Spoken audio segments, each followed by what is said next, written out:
క్లాస్లో December prelims mains కొత్త class start అవుతుంది. ఈ నెంబర్కి కాల్ చేసి రిజిస్టర్ అవ్వండి. లిమిటెడ్ సీట్సే ఉన్నాయి. పల్నాడు జిల్లా నగరేకల్లో డబుల్ మర్డర్ కేసులో మిస్టరీ వేడింది. ఈ రెండు హత్యలు చేసింది వారి సిస్టర్ గా పోలీసులు నిర్ధారించారు.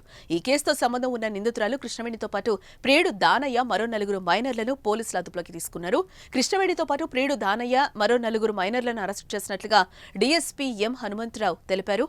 ఇక నవంబర్ 26వ తేదీన రామకృష్ణను ఇంట్లో చున్నీ బిగించి హత్య చేసి గోరంట్ల కాలువలో పడేశారు. అలాగే డిసెంబర్ 10న కానిస్టేబుల్ గోపీకృష్ణను ఇంట్లో చున్నీ బిగించి హత్య చేసి గుంటూరు బ్రాంచ్ కెనాల్లో పడేశారు. ఆస్తి కోసం తోడబుట్టిన వారిని దారుణంగా హత్య చేసి కాలువలో పడేసిన ఈ ఘటన ఆలస్యంగా వెలుగులోకి వచ్చింది. నగరేకల్లకు చెందిన పోలరాజు ఇటీవల అనారోగ్యంతో మృతి చెందాడు. ఆయన ప్రభుత్వ ఉద్యోగం కోసం కూతురు కృష్ణవేణి ఘాతకానికి పాల్పడింది. తన తండ్రి ఉద్యోగం తనకు కావాలనే ఉద్దేశంతో తన తోబుటువులైన గోపి రామకృష్ణలను దారుణంగా చంపేసి మృతదేహాలను కాలువల్లో పడేసింది.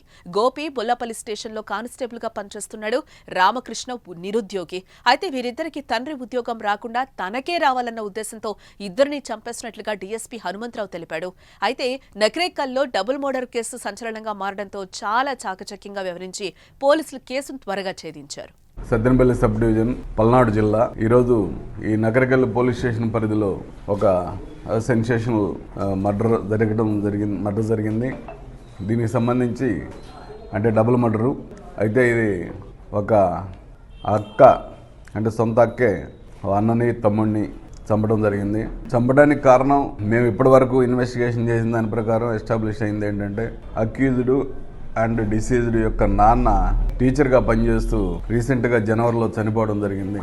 చనిపోయిన తర్వాత జనరల్గా వీళ్ళకి ఆశ కలిగింది రిటైర్మెంటు అదే డెత్ బెనిఫిట్స్, చనిపోయిన తర్వాత గవర్నమెంట్ ఎంప్లాయీకి వచ్చే బెనిఫిట్స్ సుమారు ఒక 60-70 లక్షల వరకు ఉన్నాయి అనేటువంటి ఆలోచన వాళ్ళకి వచ్చి దాని మీద ఒకరికొకరు డిస్కస్ చేసుకొని పంచుకుందాం అని అడిగే క్రమంలో ఈ అమ్మాయి నాకు కూడా ఇవ్వండి షేరు, ఈ అమ్మాయి కూడా భర్త వదిలేసి ఉంది, సో నాకు ఇవ్వమని అన్న క్రమంలో ఈ అమ్మాయికి మేము ఇవ్వము, నీకు ఇచ్చే సమస్య లేదు, నీకెందుకు ఇస్తాము, మేమిద్దరమే పంచుకుంటాం అన్న క్రమంలో గొడవలు స్టార్ట్ అయ్యి చివరికి